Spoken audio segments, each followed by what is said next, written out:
may jowa ka na ba? O may bala ka na bang magpakasal? Someday.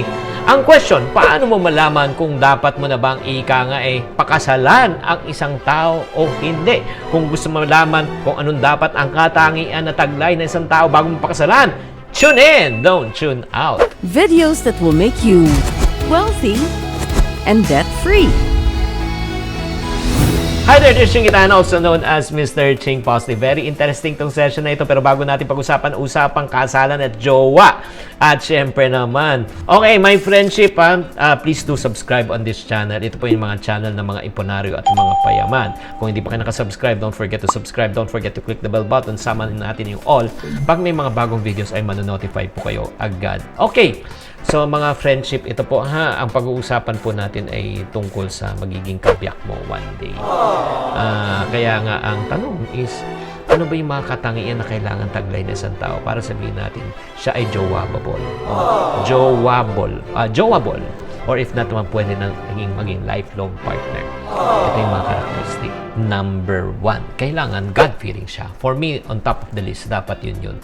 Yung may takot at nagmamahal kay Lord. May respeto sa Diyos. And he or she should encourage that, na to put God first. Diba? In everything that he or she does, dapat si Lord ang nasa middle ng kanyang relationship. Bakit po? Kasi darating ang panahon, maniwala kayo, in my 20 plus years, okay, 20 plus years of being married, na may mga pagkakataon na magkakainisan kayo, mainis kayo sa isa't isa. Pero the only way that you can be reconciled if you put God in your relationship. Maniwala kayo. Number 2, yan ang hanapin nyo. Pag hindi mahal si Lord, please, off the list na yan. Number 2, may respeto siya sa iyo at sa mga taong mahal mo.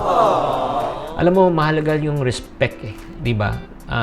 Lalo na para sa mga kanalakihan po. Women want to be loved, but men want to be respected. Nako, alam mo kung ito lang no offense meant, mga friendship. Kung medyo bastos, right from the start, di ba? Hindi ka nire-respeto, okay?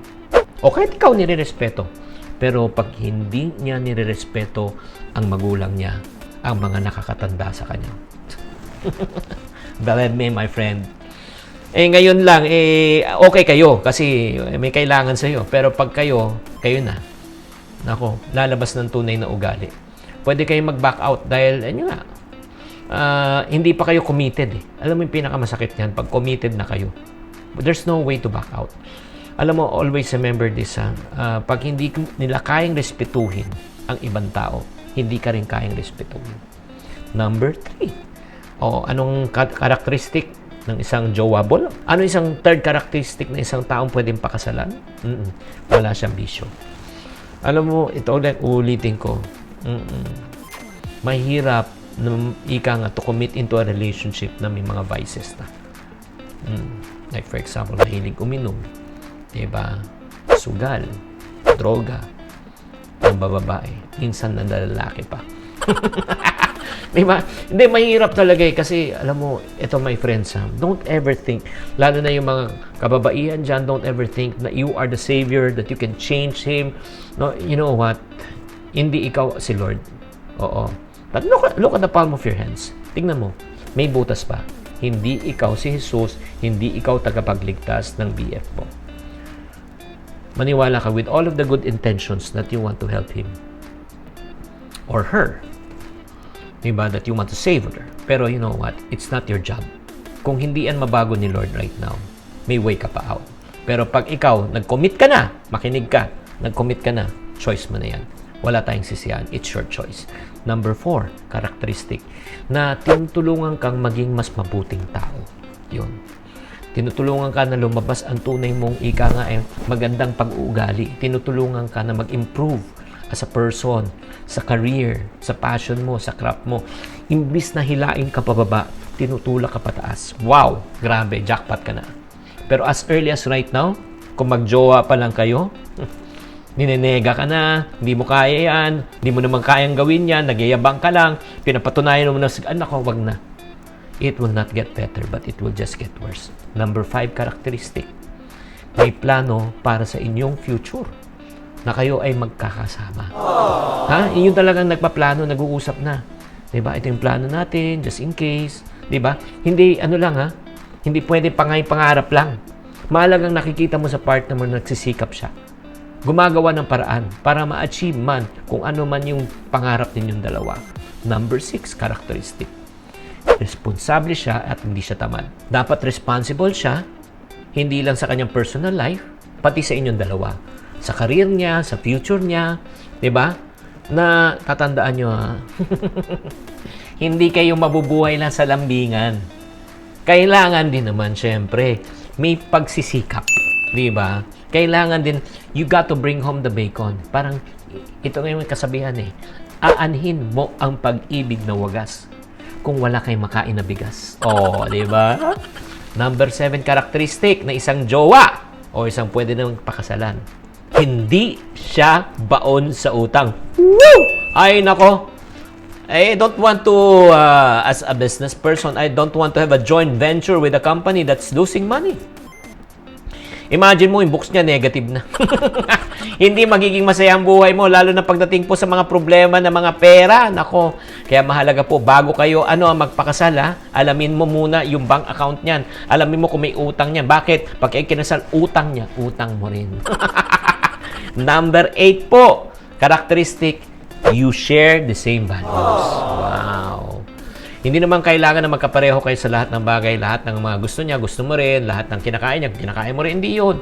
Ang ibig sabihin po niyan, yung tipo ba yung mga mahalaga ng mga hindi mo pwedeng baguhin na values. Like for example, mahal ba niya si Lord? Value yan.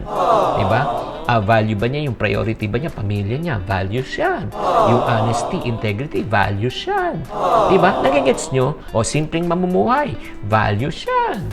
So, dapat pareho kayo ng values kasi kung magkaiba kayo ng values, ay magkakaroon kayo ng problema in the future. Let's go to number 9. Bago mag-number 9, shout out lang, syempre my friends, to Cloud David, to Jal Anthony Farm TV, at syempre kay Salamat. Oh.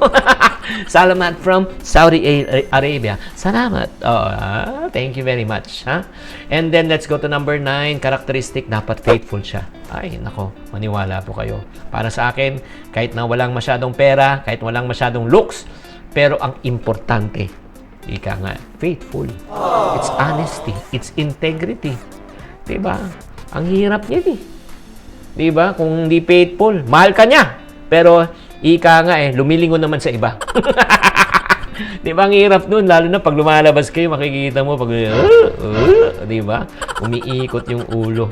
And then, last but not the least. Okay, bago pa last but not the least, mag-roll call lang tayo, Check mo lang, yung jowa mo ngayon. God-fearing ba? Check. May respeto ba? Number 3, walang bisyo. Third na, put your fingers up, kung meron na, Fourth, tinutulungan ka para mas mabuting tao. Put your finger up, 4 fingers na. Number 5, may plano sa future na magkasama kayo. Pinag-uusapan na. Number 6, responsable, hindi tamad. Number 7, put your finger up kung hindi siya baon sa utang. Hindi siya maluho. Number 8, you share the same values.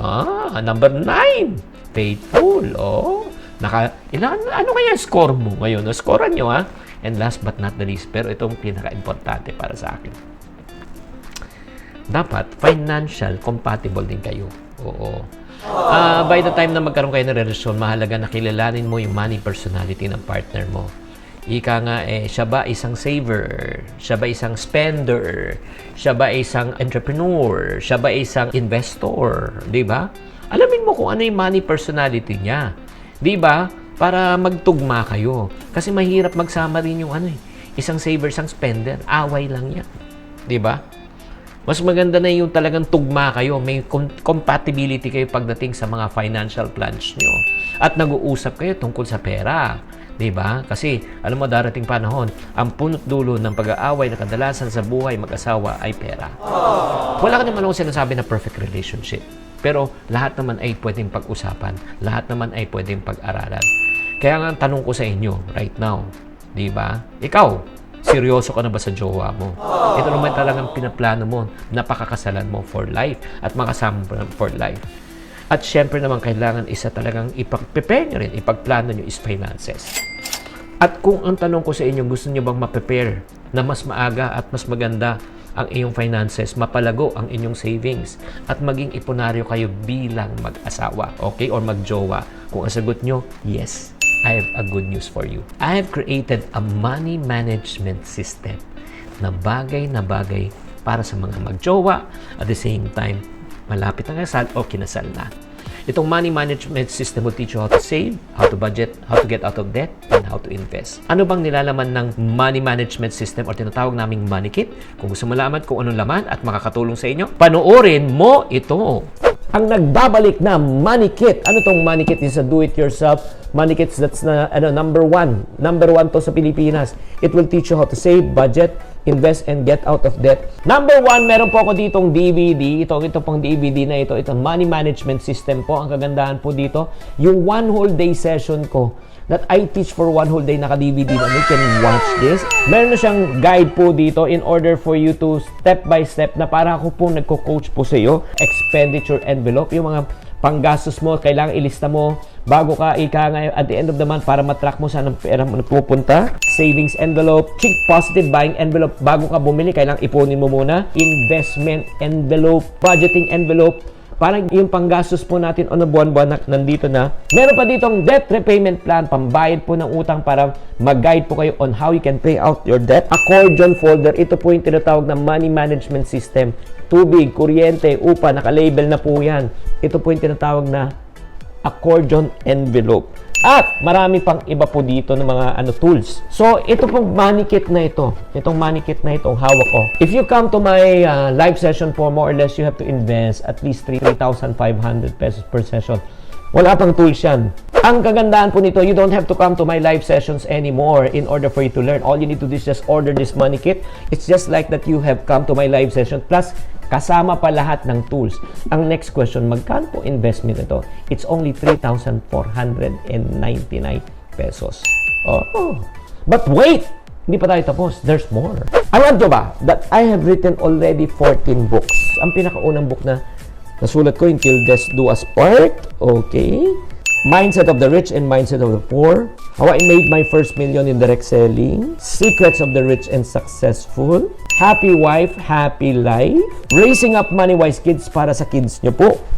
Rich God, Poor God po. Always think positive po. Diary of a Pulubi. My Ipon Diary. Pera ni Mr. at Pera ni Mrs. Oo. Itong mga 14 na best-selling books ko. 14 best-selling books that I'm holding right now. If you order all of this, more or less ang value nito nasa 5,000 pesos. However, may good news po ko sa inyo lahat. If you order this money kit right now, itong 14 books na hawak ko, it will be given to you absolutely for free. Yes, you heard it right. Libre na po. And then ang good news po, free shipping na rin po. Nationwide po dito sa Pilipinas ha. Team abroad lang po, hindi kasama. So if you order this money kit right now at 3,499, kasama natin itong 14 books for free. Yes, so what are you waiting for, ladies and gentlemen? If you are interested to order this money kit, so para matuto ka mag-ipon, maging successful yung pagbabudget, at matuto ka na mag-invest, all you need to do is just type the word called Money Kit. Type the word called Money Kit right now inside your comment box. And after this broadcast, I will send you a link so that you'll be able to order this right now and have it delivered to you nationwide for free in the Philippines. Type the word called Money Kit right now. Guys, thank you very much for really, I hope that you have learned itong medyo mahaba-haba tong session natin na ito, but it's important na alamin nyo from 1 to 10, ilan yung score nyo, i-comment na lang po. Kung sana makaano ka, 5 ka pataas. Okay. Pag 5 pataas pasang awa, mas maganda pag 7 to 10 para compatible talaga kayo. Check nyo kung talaga kayo ay pang forever na. Okay, I hope that I have enlightened you in this session of ours. And if you do like this video, please like and share this video. Don't forget to subscribe. This is Chinkitan, ang pambansang wealth coach ng Pilipinas, saying to every problem, there's always a solution. If you're not part of the solution, you're part of the problem. Always. Think positive. Thank you for watching. If you want to keep on growing and to stay inspired, subscribe and hit the bell button to get notified. Always think positive.